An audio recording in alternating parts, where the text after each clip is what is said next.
ആപ്കെ അദാലത്തിൽ life style coach സന്യാസി ഗൗർ ഗോപാലദാസിന്റെ മേലുള്ള കുറ്റാരോപണം ജനങ്ങളെ കൺഫ്യൂസ് ആക്കുന്നു എന്നുള്ളതാണ്.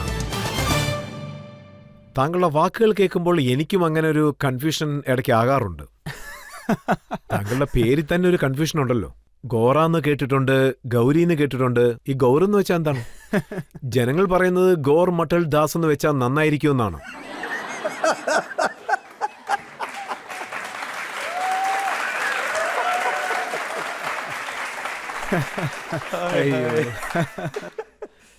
എന്റെ പേരിനകത്ത് കൺഫ്യൂഷൻ.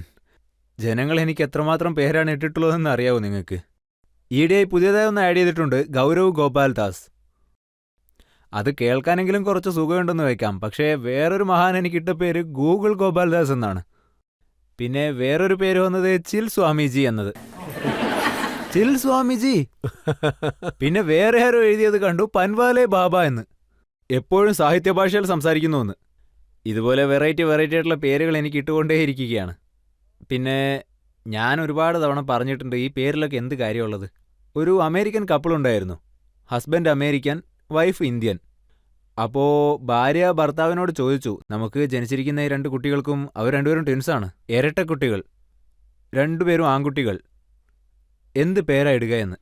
ഭർത്താവ് പറഞ്ഞു, നീ പേടിക്കണ്ട, നമുക്ക് അവർക്ക് അമേരിക്കൻ പേരിടാമെന്ന്. പേര് പീറ്റർ, പിന്നെ റിപ്പീറ്റർ. പിന്നെ രണ്ടാമതും ട്വിൻസ് തന്നെ ജനിച്ചു, അതും പെൺകുട്ടികൾ. അപ്പോൾ ഭാര്യ ചോദിച്ചു എന്ത് പേരാ ഇടുക എന്ന്. അപ്പോൾ ഭർത്താവ് പറഞ്ഞു ഇന്ത്യൻ പേരിടാം, കാരണം പെൺകുട്ടികളല്ലേ എന്ന്. താര, സിത്താര. മൂന്നാമത്തെ തവണ വീണ്ടും ട്വിൻസ് തന്നെ ജനിച്ചു. ഇപ്പം മൊത്തം 6 പേര്. ഇത്തവണ ആൺകുഞ്ഞുങ്ങളായിരുന്നു. എന്ത് പേരാ ഇടുക എന്ന് ചോദിച്ചു. ഭർത്താവ് പറഞ്ഞു മാക്സ് ആൻഡ് ക്ലൈമാക്സ്. നാലാമത്തെ തവണ വീണ്ടും ട്വിൻസ് തന്നെ ജനിച്ചു. ഇപ്പം എന്താ പേരിടുക? മൊത്തം 8 പേരായിരിക്കുന്നു.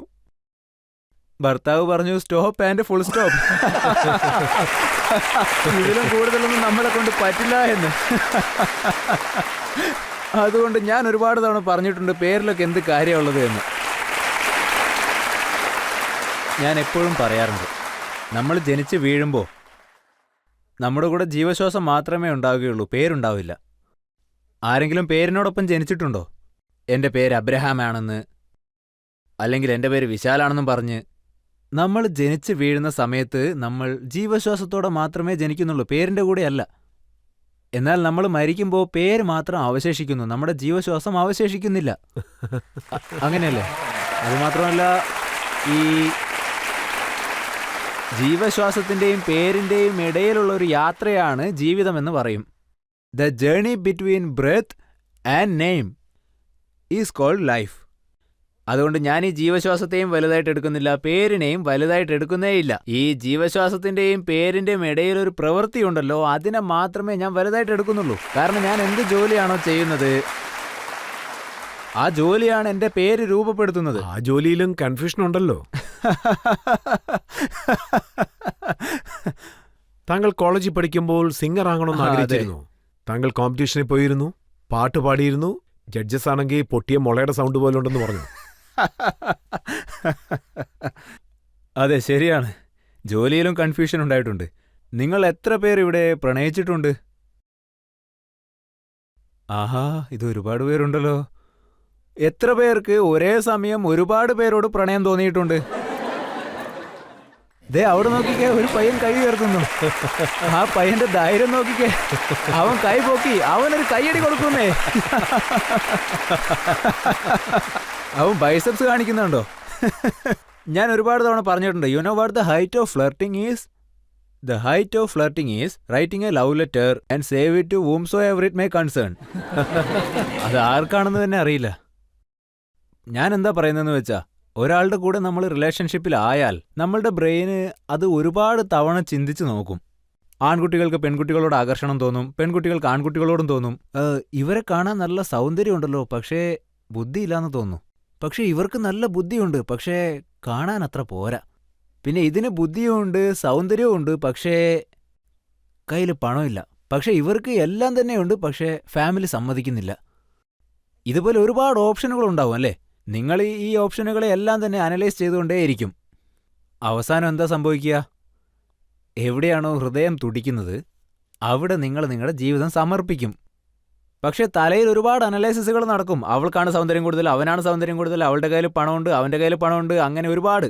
പക്ഷെ ആ ഒരാൾക്ക് വേണ്ടി മാത്രം നമ്മുടെ ഹൃദയം മിടിക്കുമ്പോൾ നമ്മൾ ഉറപ്പായിട്ടും ആ ഒരാൾക്ക് വേണ്ടി നമ്മുടെ ജീവിതം സമർപ്പിക്കും. ഞാൻ എൻ്റെ കരിയറിൻ്റെ കാര്യത്തിൽ അതാണ് ചെയ്തത്. എൻ്റെ മാരേജ് നോക്കിയാൽ ലവ് മാരേജ് ആയിരുന്നു.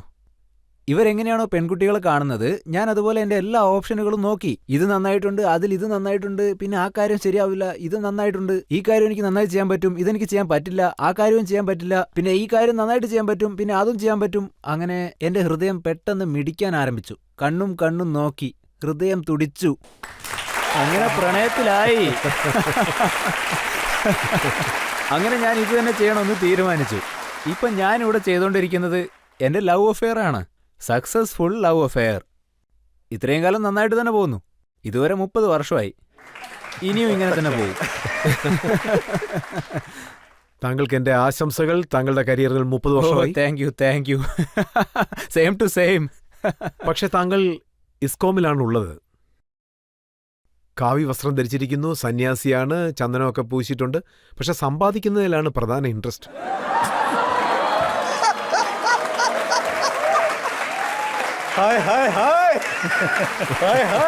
രജത് സാർ ഇന്ന് തന്നെ വെറുതെ വിടുമെന്ന് തോന്നില്ല.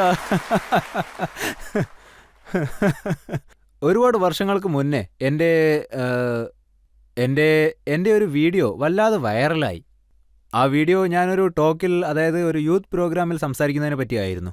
ഞാൻ അവിടെ വെച്ചൊരു ജോക്ക് പറഞ്ഞിരുന്നു. ആ ജോക്ക് ഔട്ട് ഓഫ് കോണ്ടെക്സ്റ്റിൽ ഉപയോഗിച്ച് അവർ വൈറലാക്കി. പക്ഷേ അതുകൊണ്ടാണ് ഞാൻ എൻ്റെ ട്രാവൽ തുടങ്ങിയതും ഇപ്പം നിങ്ങളുടെ മുന്നിൽ വന്നിരിക്കുന്നതും. ആ വീഡിയോ ഇറങ്ങിയില്ലായിരുന്നെങ്കിൽ ഞാൻ ഇന്നിവിടെ വന്നിരിക്കില്ലായിരുന്നു.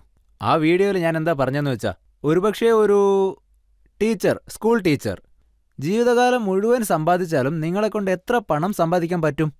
ഒരു 5 മുതൽ 10 ലക്ഷം വരെ സമ്പാദിക്കാൻ പറ്റുമോ? ഒരു ആവറേജ് എഞ്ചിനീയറിനെ കൊണ്ട് ജീവിതകാലം മുഴുവൻ പണിയെടുത്ത് അവസാനം അവരെ കൊണ്ട് എത്ര സമ്പാദിക്കാൻ പറ്റും? ഒരു 20-25 ലക്ഷം അല്ലേ?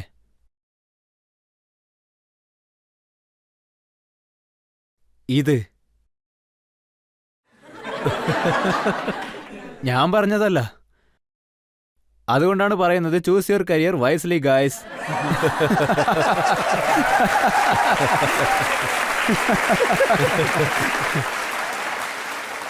ഒരു പുരുഷനുണ്ടായിരുന്നു.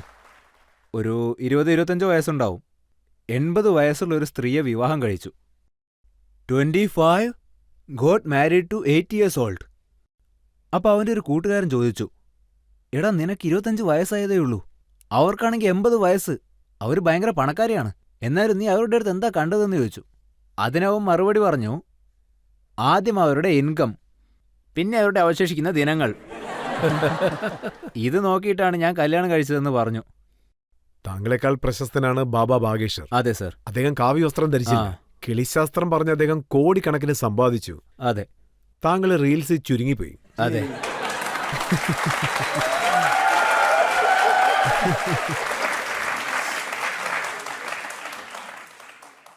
അതായത് സർ, നിങ്ങളിൽ എത്ര പേർക്ക് മാമ്പഴം ഇഷ്ടമാണ്? Okay, perfect. നിങ്ങളിൽ എത്ര പേർക്ക് ആപ്പിൾ ഇഷ്ടമാണ്? പെർഫെക്റ്റ്. ഓക്കെ, നിങ്ങളിൽ എത്ര പേർക്ക് പേരക്ക ഇഷ്ടമാണ്? പെർഫെക്റ്റ്. ഇനി ഞാൻ നേരെ തിരിച്ചു ചോദിക്കാം, നിങ്ങളിൽ എത്ര പേർക്ക് മാമ്പഴം ഇഷ്ടമല്ല? ഓക്കെ, കുറച്ച് പേരുണ്ടല്ലോ, നിങ്ങൾ ഭാഗ്യവാന്മാരാ. നിങ്ങളിൽ എത്ര പേർക്ക് ആപ്പിൾ ഇഷ്ടമല്ല? പെർഫെക്റ്റ്. നിങ്ങളിൽ എത്ര പേർക്ക് പേരക്ക ഇഷ്ടമല്ല? നോക്കൂ, നമ്മളുടെ എല്ലാവരുടെയും ലൈക്സ് ആൻഡ് ഡിസ്ലൈക്സ് വ്യത്യസ്തമായിരിക്കും. ചിലർക്ക് ആപ്പിളായിരിക്കും ഇഷ്ടം, ചിലർക്ക് മാമ്പഴമായിരിക്കും ഇഷ്ടം, ചിലർക്ക് പേരക്ക ഭയങ്കര ഇഷ്ടമായിരിക്കും, ചിലർക്ക് മുന്തിരിയായിരിക്കും ഇഷ്ടം. ഇതിലൊരു നല്ല കാര്യം എന്താണെന്ന് വെച്ചാൽ, സൃഷ്ടിപ്രകാരം എല്ലാവർക്കും ഒരു പഴം നൽകപ്പെട്ടിട്ടുണ്ട്. ആ പഴം അവർക്ക് രുചിക്കാൻ കഴിയും.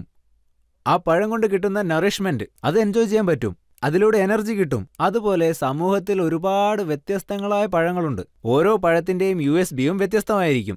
ഒരാൾ റീൽസ് ചെയ്യും, ഒരാൾ ജ്യോത്സ്യം നോക്കും, ഒരാൾ പ്രഭാഷണങ്ങൾ നടത്തും, ഒരാൾ പാട്ട് പാടും, ചിലരിതുപോലെ വിചാരണ നടത്തും. എന്താ അങ്ങനെയല്ലേ? ചിലരിങ്ങനെ വിചാരണ നടത്തും.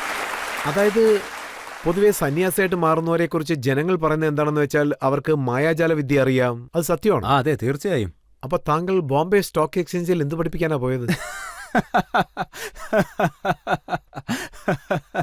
ഹായ് ഹായ് ഹായ്, വിചാരണ വളരെ ആഴത്തിൽ പോവുകയാണല്ലോ. പിന്നെ രജസാറിന്റെ ഈ റിസർച്ചിന് നിങ്ങൾ എല്ലാവരും ഒരു കൈയടി കൊടുത്തേ. 100% റിസർച്ച് നടത്തിയിട്ട് അദ്ദേഹം ഇവിടെ വരാറുള്ളൂ എന്ന് തോന്നുന്നു. ബോംബെ സ്റ്റോക്സ് എക്സ്ചേഞ്ചിൽ ഞാൻ എന്തിനാ പോയതെന്ന് വെച്ചാ ആപ്കി അദാലത്തിൽ ഞാൻ എന്തിനാണോ വന്നത് അതുപോലെ ഒരു ആവശ്യത്തിന് വേണ്ടി പോയതാണ്. അതെ, ആപ്കി അദാലത്തിൽ ഞാൻ എന്തിനാണോ വന്നത് അതിന് തന്നെയാണ് അവിടെയും പോയത്.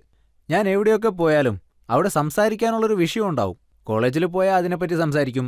ബോംബെ സ്റ്റോക്ക് എക്സ്ചേഞ്ചിൽ പോയാൽ money and the usage of മണിയെ പറ്റി ഞാൻ സംസാരിക്കും. യുണൈറ്റഡ് നാഷനിൽ നിന്ന് തന്നെ വിളിച്ചിരുന്നു. അവിടെ ക്ലൈമറ്റ് ചേഞ്ചിനെ പറ്റിയും പിന്നെ യോഗയെ പറ്റിയും ഞാൻ സംസാരിച്ചു.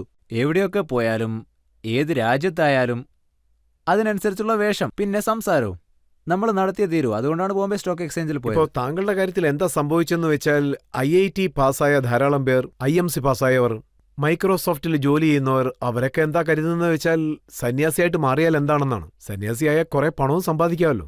ഏറ്റവും പ്രധാനമായിട്ട് ഒരു സന്യാസിയാവുക എന്ന് വെച്ചാൽ അത് സമ്പാദിക്കാനുള്ള ലക്ഷ്യത്തോടു കൂടിയല്ല. ഇവിടെ എത്ര പേർ ഈ സാഫ്രോൺ, അതായത് കുങ്കുമപ്പൂ കണ്ടിട്ടുണ്ട്? എത്ര പേരുണ്ട്? നമ്മളെല്ലാവരും കണ്ടിട്ടുണ്ട്. പായസത്തിലിടാറുണ്ട്, പിന്നെ രസമല്ലയിലിടാറുണ്ട്. ശരി, നിങ്ങളത് ഉപയോഗിക്കുമ്പോൾ ആരെങ്കിലും അത് കുക്ക് ചെയ്യാറുണ്ടോ? നിങ്ങളത് പാചകം ചെയ്യാറുണ്ടോ? ഈ കുങ്കുമപ്പൂ നമ്മൾ ഉപയോഗിക്കുമ്പോൾ അതിനകത്ത് ഒരു നേർത്ത മോയ്സ്ചർ ഉണ്ടാവും. ആ കുങ്കുമപ്പൂ നമ്മൾ തവയിലിട്ടുകൊണ്ട് ആദ്യം ഒന്ന് ചൂടാക്കും. അപ്പോൾ അതിനകത്തുനിന്ന് മോയ്സ്ചർ പുറത്തു പോകും. അത് തവയിലിട്ടുകൊണ്ട് ചൂടാക്കിയതിന് ശേഷം കുറച്ച് പാലെടുത്ത് ആ കുങ്കുമപ്പൂവുമായിട്ട് കൂട്ടിക്കലർത്തും. നന്നായിട്ട് കയ്യിലിട്ട് ഉരയ്ക്കും. അങ്ങനെ അത് ഉരച്ചു കഴിഞ്ഞതിന് ശേഷം ആദ്യം അത് വറുക്കുന്നു, പിന്നെ അത് പാലിട്ടുകൊണ്ട് ഉരയ്ക്കുന്നു. അതിനുശേഷം അതിന്റെ മണം, അതിന്റെ രുചി, പിന്നെ അതിന്റെ നിറവും ആ ഭക്ഷണത്തിൽ കലരും. അതിനുശേഷം നമ്മൾ മറ്റു ഭക്ഷണങ്ങളും കലർത്തും. ഈ കുങ്കുമപ്പൂവിന്റെ നിറത്തിന്റെ അർത്ഥം എന്താണെന്ന് വെച്ചാൽ തവ എന്ന ചൂടുകൊണ്ട് നമ്മളത് വറുത്തെടുക്കണം. ചില സമയങ്ങളിൽ അപമാനങ്ങൾ, എത്രമാത്രം അപമാനങ്ങളിലൂടെയാണ് നമ്മൾ കടന്നു പോകേണ്ടി വരുന്നത് സാർ. പണ്ട് കുറവായിരുന്നെങ്കിൽ ഇന്ന് സോഷ്യൽ മീഡിയ ഉള്ളതുകൊണ്ട് എല്ലാം കൂടുതലാണ്. जिनके ना आते थे जवाब उनके सलाम आने लगे. मेरा वक्त क्या बदला, मेरे नीम के पेड़ पे आम आने लगे. ഇപ്പൊ എല്ലാവരും വരുന്നുണ്ട്. ഈ കാലഘട്ടത്തിൽ എല്ലാവരും വരുന്നു, എല്ലാവരും ഇപ്പൊ കാണുന്നു. ഇതിനു മുന്നേ ഉണ്ടായിരുന്ന ജീവിതത്തെപ്പറ്റി ആർക്കും അറിയില്ല. എത്രമാത്രം സഹിച്ചിട്ടുണ്ടെന്ന കാര്യം ആർക്കും അറിയില്ല. രാത്രി 1.5 മണിക്ക് ഉറങ്ങി 3 മണിക്ക് എഴുന്നേറ്റ് ധ്യാനം ചെയ്തത് ആരും കണ്ടിട്ടില്ല സാർ. ഒരു സന്യാസിയായി മാറുന്നതിന്റെ ലക്ഷ്യം കുങ്കുമപ്പൂ മാറുന്നത് പോലെ തന്നെയാണ്. അത് താപം സഹിച്ച് വറുത്തെടുത്ത് തേച്ചുരച്ച് ശേഷം അത് മറ്റുള്ളവരുടെ ജീവിതത്തിൽ നിറം പകരുന്നു, രുചി നൽകുന്നു, സുഗന്ധം നൽകുന്നു. ഇത്രയൊക്കെ നടന്നാൽ മാത്രമേ ഒരു സന്യാസി ആവാൻ പറ്റുള്ളൂ. നിങ്ങൾക്ക് മനസ്സിലാവും. താങ്കൾ പറഞ്ഞതുപോലെ, അതായത് ഒരു CEO, വളരെ എഡ്യൂക്കേറ്റഡായ വ്യക്തി, ഒരു കമ്പനി റൺ ചെയ്യുന്ന വ്യക്തി, അദ്ദേഹവും സന്യാസിയാകാമെന്ന് താങ്കൾ പറഞ്ഞു. താങ്കളുടെ വാക്ക് കേട്ട ഒരാൾ ടൈയൊക്കെ ഊരിക്കളഞ്ഞിട്ട് കാവി വസ്ത്രം ധരിച്ച് ഓഫീസിലേക്ക് പോയി, പക്ഷെ ജോലി നഷ്ടപ്പെട്ടു. പാബ്ലോ പിക്കാസോയുടെ അടുത്ത് ഒരാൾ വന്ന് ചോദിച്ചു, ഒരു പെൺകുട്ടി വന്ന് ചോദിച്ചു, സാർ നിങ്ങൾക്ക് പെൻസിൽ കൊണ്ട് എന്നെ വരയ്ക്കാൻ പറ്റുമോ എന്ന്. പാബ്ലോ 30 സെക്കൻഡ് കൊണ്ട് പെൻസിൽ സ്കെച്ച് ചെയ്തിട്ട് അവരുടെ കയ്യിലേക്ക് കൊടുത്തു. കൊടുത്തതിന് ശേഷം $30,000 ആവശ്യപ്പെട്ടു. അവർ ചോദിച്ചു, പാബ്ലോ നിങ്ങൾ 30 സെക്കൻഡ് കൊണ്ട് വരച്ചതൊക്കെ, പക്ഷെ അതിന് $30,000? പാബ്ലോ പറഞ്ഞു, നോക്കൂ മാഡം, ഈ $30,000 ഞാൻ ഈ സ്കെച്ച് 30 സെക്കൻഡ് കൊണ്ട് വരച്ചതിനല്ല. ഈ $30,000 ഞാൻ 30 വർഷം കഷ്ടപ്പെട്ടത് കൊണ്ടാണ് എനിക്ക് ഉണ്ടാക്കാൻ പറ്റുന്നതെന്ന് അദ്ദേഹം പറഞ്ഞു. അത് ബന്ധങ്ങളാവട്ടെ, അല്ലെങ്കിൽ നിങ്ങളുടെ തൊഴിലാവട്ടെ, നിങ്ങളുടെ ഇൻവെസ്റ്റ്മെന്റ് ആയിക്കോട്ടെ, നിങ്ങളുടെ ഹെൽത്ത് തന്നെ ആയിക്കോട്ടെ, ഒരു ദിവസം കൊണ്ട് മാറ്റം ഉണ്ടാവില്ല സാർ. ഡയറ്റ് കൺട്രോൾ ചെയ്യേണ്ടതായിട്ട് വരും, നമ്മൾ ഓടേണ്ടതായിട്ട് വരും, മാസങ്ങൾ വേണ്ടിവരും, അല്ലെങ്കിൽ വർഷങ്ങൾ വേണ്ടിവരും ഈ കൊഴുപ്പ് കുറയ്ക്കാൻ വേണ്ടിയിട്ട്. അതുപോലെ തന്നെ ആർക്കെങ്കിലും പെട്ടെന്ന് സന്യാസിയാവണമെന്ന് ആഗ്രഹം തോന്നിയാൽ, അതായത് ചിലർക്ക് പെട്ടെന്നൊരാഗ്രഹം തോന്നും ഈ ഷൂവും ടൈയും ഒക്കെ ഊരി എറിഞ്ഞുകൊണ്ട് സന്യാസിയുടെ വേഷവും ധരിച്ച് ഓഫീസിൽ പോകാൻ. അതെങ്ങനെ സമ്മതിക്കാൻ പറ്റും? ഇതൊരു യാത്രയാണ്, ഇതൊരു ദീർഘപ്രയാണമാണ്. ഈ പ്രയാണത്തിന് ഓരോരുത്തർക്കും ഉള്ളിൽ നിന്ന് ഊർജം വന്നാൽ അതിനെന്തിനു തടയണം? ആദ്യം ഒരാൾക്കൊരു പ്രണയം തോന്നുന്നു, അല്ലെങ്കിൽ കല്യാണം കഴിക്കുന്നു. അവിടെ ആ പ്രണയം രൂപപ്പെടുക എന്നതൊരു സ്ലോ പ്രോസസ്സാണ്. അത് തുടക്കത്തിൽ തന്നെ പെട്ടെന്നുണ്ടാവില്ല. കണക്ടിവിറ്റി ഉണ്ടാവണമെന്നില്ല. അത് വളരെ സ്ലോ ആയിട്ടാണ് അവർക്കിടയിൽ ഉണ്ടാവുന്നത്. ക്ഷമയോടെ പോകണം, അഡ്ജസ്റ്റ് ചെയ്യാൻ പഠിക്കണം. പിന്നെ ഒരു ദിവസം പെട്ടെന്ന് നിങ്ങൾ ഏത് പാട്ടാ പാടുക?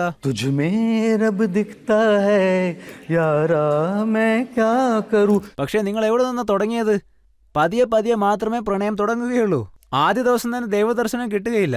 അതിൻ്റേതായിട്ടുള്ള ഒരു ജേർണി ഉണ്ട്. ബന്ധങ്ങളാകട്ടെ, അല്ലെങ്കിൽ ലോങ് ടേം റിലേഷൻഷിപ്പ് ആവട്ടെ, എല്ലാത്തിലും വളരെ പതിയെ മാത്രമേ ആ സ്നേഹം വെളിപ്പെടുകയുള്ളൂ. ഞങ്ങളുടെ പ്രൊഫഷൻ തന്നെ എടുത്തു നോക്കൂ. വന്ന ദിവസം തന്നെ ആർക്കെങ്കിലും ഗുരു ആകാൻ പറ്റുമോ? ഒരു സാധ്യതയുമില്ല. അതൊരു ജേർണിയാണ്, അതൊരു പ്രയാണമാണ്, വലിയൊരു യാത്ര. അത് ചെയ്തുകൊണ്ടേയിരിക്കണം, അതിൽ എക്സലൻസ് വേണം, അപ്പോഴേ നമുക്കത് ചെയ്യാൻ സാധിക്കുകയുള്ളൂ. ഓഡിയൻസിൽ ആർക്കെങ്കിലും ചോദ്യം വല്ലതും ചോദിക്കാനുണ്ടോ? താങ്കൾ സോഷ്യൽ മീഡിയ പ്ലാറ്റ്ഫോമിൽ വളരെ ഹിറ്റാണ്. ഞങ്ങളൊരു റീൽസ് ഇട്ട് കഴിഞ്ഞാൽ അത് ഹിറ്റാവണേ കുറേ വർഷം എടുക്കും. അതെങ്ങനെ? First thing is being at the right place at the right time. ഞാൻ സോഷ്യൽ മീഡിയയിൽ എൻ്റെ യാത്ര തുടങ്ങിയപ്പോൾ അന്നൊന്നും സോഷ്യൽ മീഡിയ ഇത്രമാത്രം വളർന്നിരുന്നില്ല.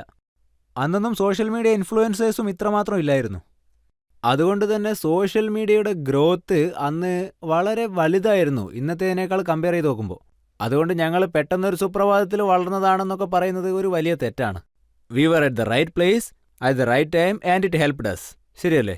രണ്ടാമത്തെ കാര്യം, കൺസിസ്റ്റൻസി. നമ്മുടെ പാഷൻ നമ്മൾ കൺസിസ്റ്റൻ്റ് ആയിട്ട് നമ്മൾ നിർത്താതെ ചെയ്തുകൊണ്ടേയിരിക്കണം. നിങ്ങൾ കണ്ടിട്ടുണ്ടാവും, ഞങ്ങൾ സോഷ്യൽ മീഡിയയിൽ കൺസിസ്റ്റൻ്റ് ആയിട്ട് പോസ്റ്റ് ചെയ്യാറുണ്ടായിരുന്നു, റെഗുലറായിട്ട് പോസ്റ്റ് ചെയ്യായിരുന്നു. ഒരു കാര്യം വർക്കൗട്ട് ആയില്ലെങ്കിൽ മറ്റൊന്ന് ഇടാമെന്നൊന്നും ഞങ്ങൾ ഒരിക്കലും ചിന്തിക്കാറില്ലായിരുന്നു. ഒന്ന് വർക്കൗട്ട് ആയില്ലെങ്കിൽ വേറൊന്ന് വർക്കൗട്ട് ആക്കാം, ഒന്ന് ശരിയായില്ലെങ്കിൽ മറ്റൊന്ന് ശരിയാക്കാം എന്നൊക്കെ ചിന്തിച്ചാൽ എങ്ങനെയാണ് കഴിവ് പുറത്തു വരിക? എങ്ങനെയാണ് എക്സലൻസി വരിക? മൂന്നാമത്തെ കാര്യം, ഓതൻറ്റിസിറ്റി. ബാക്കിയുള്ള ആൾക്കാർ എന്തൊക്കെയോ ചെയ്തുകൊണ്ടിരിക്കും, അതൊക്കെ കണ്ട് നമ്മളും അങ്ങനെ തന്നെ ചെയ്യണമെന്ന് വിചാരിച്ചാ അതെങ്ങനെയാ ശരിയാവുന്നത്? ഞാൻ ഒരുപാട് തവണ പറഞ്ഞിട്ടുണ്ട്, നമ്മുടെ ഇന്ത്യയിൽ ഒരു കപ്പിൾ മീറ്റ് ചെയ്യുകയാണെങ്കിൽ അവിടെ സ്ത്രീകൾ പരസ്പരം അവരുടെ ഡ്രസ്സും ആഭരണങ്ങളും നോക്കും, എന്നാൽ പുരുഷന്മാർ അവരുടെ ഭാര്യമാരെ മാറി മാറി നോക്കും. എന്നോട് ക്ഷമിക്കണം, സോറി, ഞാൻ കുറച്ച് ലോക്കൽ സ്ലാങ് ഉപയോഗിച്ചു. നിങ്ങൾക്ക് അത് മനസ്സിലായി എന്ന് വിശ്വസിക്കുന്നു. നമ്മുടെ ഉള്ളിൽ ഈ കമ്പാരിസൺ എന്നത് നമ്മുടെ മനസ്സിൽ ആഴത്തിലുള്ളതാണ്. മറ്റുള്ളവരുടെ ജീവിതം നിരീക്ഷിച്ചുകൊണ്ടിരിക്കുക, അവരെ പോലെ തന്നെ ജീവിക്കണമെന്ന് വിചാരിക്കുക. ഇതിനകത്ത് ഓതൻറ്റിസിറ്റി തീരെ ഇല്ലല്ലോ. ഞാൻ ഒറിജിനലാണ്, ഞാൻ ഒന്നിൻ്റെയും ഫോട്ടോ കോപ്പി അല്ലല്ലോ. ദൈവം എന്നെ ജനിപ്പിച്ചത് ഞാൻ ഒറിജിനലായിട്ട് ജീവിക്കാൻ വേണ്ടിയിട്ടാണ്. മറ്റുള്ളവരെ പോലെ ഞാനും ജീവിക്കണമെന്നാണെങ്കിൽ അത് ജനിക്കുന്ന സമയത്ത് തന്നെ ദൈവം എന്നോട് പറയുമായിരുന്നു. നമുക്കെല്ലാവർക്കും ഫിംഗർ പ്രിൻ്റ് ഉണ്ടല്ലോ, അത് വളരെ യുണീക്കാണ്. ഒരു മനുഷ്യന്റെ ഫിംഗർ പ്രിന്റ് മറ്റൊരു മനുഷ്യൻ്റേതുമായിട്ട് ഒരിക്കലും മാച്ച് ആവില്ല. നമ്മുടെ ഫിംഗർ പ്രിന്റ് യുണീക്കായിരിക്കുമ്പോൾ നിങ്ങളുടെ ഇൻപ്രിന്റും നിങ്ങൾ യുണീക്കായിട്ട് മാറ്റണം. നമ്മൾ എന്തിനു മറ്റുള്ളവരെ നോക്കി കോപ്പി അടിക്കണം? അതുകൊണ്ട് കമ്പാരിസൺ, അതായത് നമ്മുടെ ജേണിയിൽ നമ്മൾ മറ്റുള്ളവരെ നോക്കി കമ്പയർ ചെയ്യുന്നത് വളരെ വലിയൊരു തെറ്റാണ്. നമുക്കൊരു ഓതൻറ്റിസിറ്റി ഉണ്ടാവണം. പിന്നെ നമ്പർ 4, ഞാനൊരു കാര്യം പറയട്ടെ, അതായത് നമ്പറുകളുടെ പിറകെ ഓടരുത്. ഈ മുഴുവൻ സോഷ്യൽ മീഡിയയും ഇന്ന് നമ്മളെ നമ്പറുകളുടെ പിറകെ ഓടുന്നവരാക്കി മാറ്റിയിരിക്കുകയാണ്. അതാണ് ഇന്നത്തെ യാഥാർത്ഥ്യം. നിങ്ങൾ ഇമ്പാക്റ്റിന് പുറകെ ഓടണം. ഇമ്പാക്റ്റ് ഉണ്ടാവുകയാണെങ്കിൽ നമ്പർ താനേ വന്നോളും. ഇനി അത് വന്നില്ലെങ്കിലും ഒരാളുടെ മനസ്സിൽ നിങ്ങൾക്ക് സ്ഥാനം ഉണ്ടാവും. അത് നിങ്ങളുടെ ജീവിതം തന്നെ മാറ്റും. ഒരുപക്ഷെ നിങ്ങളൊരു മേക്കപ്പ് ആർട്ടിസ്റ്റ് ആയിരുന്നെങ്കിൽ, ഒരു എക്സാമ്പിളിന്, ഒരാൾക്ക് ഒരാളുടെ ലുക്സിൽ തൃപ്തിയില്ലെങ്കിൽ പെട്ടെന്ന് ഒരാൾക്ക് എവിടെയെങ്കിലും പോകണമെന്നുണ്ടെങ്കിൽ നിങ്ങളുടെ ഒരു റീല് കാരണം അവർക്കൊരു ഓപ്ഷൻ കിട്ടുകയാണെങ്കിൽ, അതായത് നിങ്ങൾ അവിടെ സെലക്ട് ആവുകയാണെങ്കിൽ ഓഡിഷനിലൂടെ നിങ്ങൾക്ക് ഒരാളുടെ ജീവിതം തന്നെ മാറ്റാൻ പറ്റും. ശരിയല്ലേ? അതുകൊണ്ട് നിങ്ങൾ ഈ സോഷ്യൽ മീഡിയ ജേണിയിൽ പക്ഷേ ഇപ്പൊ പല വ്യക്തികളെ നോക്കുകയാണെങ്കിൽ റീൽസ് ചെയ്യുന്ന പേരും പറഞ്ഞ് ജീവൻ തന്നെ ഉപേക്ഷിക്കുകയാണ്. നമ്മൾ അങ്ങനെയുള്ള പല വ്യക്തികളെയും കാണുന്നുണ്ട്. ഒരാൾ വലിയ ഗർത്തത്തിലേക്ക് വീഴുന്നു, മറ്റൊരാളുടെ വണ്ടി കുഴിയിലേക്ക് വീഴുന്നു, മറ്റൊരാൾക്ക് ആക്സിഡന്റ് ആകുന്നു, ചിലർ മലയിൽ നിന്ന് വീഴുന്നു, ചിലർ വെള്ളത്തിലേക്ക് വീഴുന്നു. അവരെക്കുറിച്ച് എന്താണ് അഭിപ്രായം? അവർക്ക് कामयाबी में सुकून नजर आया, उन्हें कामयाबी में सुकून नजर आया तो वो दौड़ते गए. उन्हें कामयाबी में सुकून नजर आया तो वो दौड़ते गए. हमें सुकून में कामयाबी नजर आई तो हम ठहर गए, है ना? हम सुकून में कामयाबी नजर आए तो हम ठहर गए. अपनी इच्छाओं के ख्वाहिशों की बोझ में तो क्या क्या कर रहा है? എന്തൊക്കെയാണ് ചെയ്തു കൂട്ടുന്നത്? अपनी ख्वाहिशों के बोझ में तो क्या क्या कर रहा है बशर? इतना तो जीना भी नहीं है जितना तू मर रहा है बशर. അങ്ങനെയല്ലേ? നമ്മളിൽ പലരും ദൈനംദിന ജീവിതത്തിൽ ഓരോ ദിവസവും മരിച്ചുകൊണ്ടിരിക്കുകയാണ്. അതുകൊണ്ട് ഞാൻ പറയുന്നത് എന്താണെന്നാൽ, നമ്മൾ വിജയിക്കേണ്ടതുണ്ട്, ഉറപ്പായിട്ടും വിജയിക്കേണ്ടതുണ്ട്. എന്തുകൊണ്ട് വിജയിച്ചുകൂടാ? പക്ഷെ നമ്മൾ ആ വിജയത്തിന്റെ പിറകെ തന്നെ പോയി നമ്മുടെ മനസമാധാനവും ജീവനും നഷ്ടപ്പെട്ടാൽ ആ വിജയം ആർക്കു വേണ്ടിയാണ്? അതുകൊണ്ട് എനിക്കെന്താ തോന്നുന്നതെന്ന് വെച്ചാൽ, ഈ സക്സസ്ഫുൾ സോഷ്യൽ മീഡിയ ഇൻഫ്ലുവൻസൊക്കെ ഉണ്ടല്ലോ, അതുപോലെ ഈ സക്സസ്ഫുൾ സെലിബ്രിറ്റീസൊക്കെ ഉണ്ടല്ലോ, അവരൊക്കെ ഈ കാര്യത്തെപ്പറ്റി സംസാരിക്കണം. അവരൊക്കെ ഉറപ്പായിട്ടും ഈ കാര്യങ്ങളെപ്പറ്റി സംസാരിച്ചേ മതിയാവൂ. അതായത് യഥാർത്ഥ വിജയം എന്നാൽ എന്താണ്? ശരിക്കും ഇതൊരു നല്ല കവിതയാണ്. लोग क्या सोचेंगे इस उलझन में हम कुछ यूं डूबे जा रहे हैं. लोग क्या सोचेंगे इस उलझन में हम कुछ यूं डूबे जा रहे हैं. दिल करना कुछ और चाहता है, हम किए कुछ और जा रहे हैं. റീൽസ് പോലുള്ള കാര്യങ്ങൾ മറ്റുള്ളവർ എന്ത് വിചാരിക്കും എന്നുള്ള ചിന്തകൾ കാരണമാണ് ഇതൊക്കെ ചെയ്യുന്നത്. लोग क्या सोचेंगे इस उलझन में हम कुछ यूं डूबे जा रहे हैं, दिल करना कुछ और चाहता है, हम किए कुछ और जो जा रहे हैं. सोचते हैं वक्त बहुत है हमारे पास, सोचते हैं वक्त बहुत है हमारे पास, अभी क्या इतनी जल्दी पड़ी है, अभी औरों के हिसाब से जी लेते हैं, हमारे पास वो सारी उम्र पड़ी है. दिल और दिमाग की इस कश्मकश में, दिल और दिमाग के इस कश्मकश में जिंदगी के पन्ने बड़ी रफ्तार से पलटते जा रहे हैं. इतना तो हम जिए भी नहीं जनाब अब तक, जितना हम बेवजह रोज मरे जा रहे हैं. ഞാൻ നിങ്ങളോടൊരു കാര്യം പറയട്ടെ രവി സർ. റീൽസ് ചെയ്ത് ഫിസിക്കലി മരിച്ചുപോയവരുടെ എണ്ണം വളരെ കുറവാണ്. നമ്മൾ പ്രാർത്ഥിച്ച് ആളുകളെ എഡ്യൂക്കേറ്റ് ചെയ്തിട്ട് പറയണം ഇങ്ങനെ ചെയ്യാൻ പാടില്ല എന്ന്. പക്ഷെ റീൽസ് ചെയ്യുന്നതിലൂടെ ആളുകളുടെ മെന്റൽ ഹെൽത്ത് ഒരുപാട് ബാധിക്കപ്പെടുന്നുണ്ട്. അങ്ങനെയുള്ളവരുടെ എണ്ണം വളരെ അധികമാണ്. ചില ആളുകൾ ഡിപ്രഷനിലാവുന്നു, ചില ആളുകൾ ഫ്രസ്ട്രേഷനിലാവുന്നു, ആഗ്രഹിക്കുന്ന കാര്യങ്ങൾ നടക്കാത്തതുകൊണ്ട് ഓരോരുത്തരുടെയും വർത്ത് അവർ നഷ്ടപ്പെടുത്തുന്നു. ഈ ഒരു ഡെത്ത് വളരെയധികം വ്യാപ്തിയുള്ള ഒന്നാണ്. അതുകൊണ്ട് തന്നെ നമ്മൾ നമ്മുടെ പാഷനെയാണ് ഫോളോ ചെയ്യേണ്ടത്. പക്ഷേ നമ്മൾ ആത്മാർത്ഥത, സത്യസന്ധത, യാഥാർത്ഥ്യബോധം എന്നിവ പിന്തുടരുകയാണെങ്കിൽ, അതായത് നമ്മൾ ആ ഒരു ബന്ധം നിലനിർത്തുകയാണെങ്കിൽ, എനിക്ക് തോന്നുന്നത് നമ്മുടെ സ്പേസിലുള്ള ലീഡേഴ്സ് ഇതവരുടെ കടമയാണ്, അതായത് സത്യം പറയേണ്ടത്. ഞാനിപ്പോൾ ഇവരുടെ ചോദ്യങ്ങൾക്കൊക്കെ മറുപടി പറയുന്നില്ലേ, കാരണം ഇത് റൈറ്റ് ടൈം റൈറ്റ് പ്ലേസ് ആണ്. ഇതിന്റെ ക്രെഡിറ്റ് എനിക്കെങ്ങനെ എടുക്കാൻ പറ്റുക? കറക്റ്റ് ആയിട്ടുള്ള സമയത്ത് പറയേണ്ടത് പറഞ്ഞാൽ അവരുടെ കണ്ണ് താനേ തുറക്കും. വളരെ നല്ല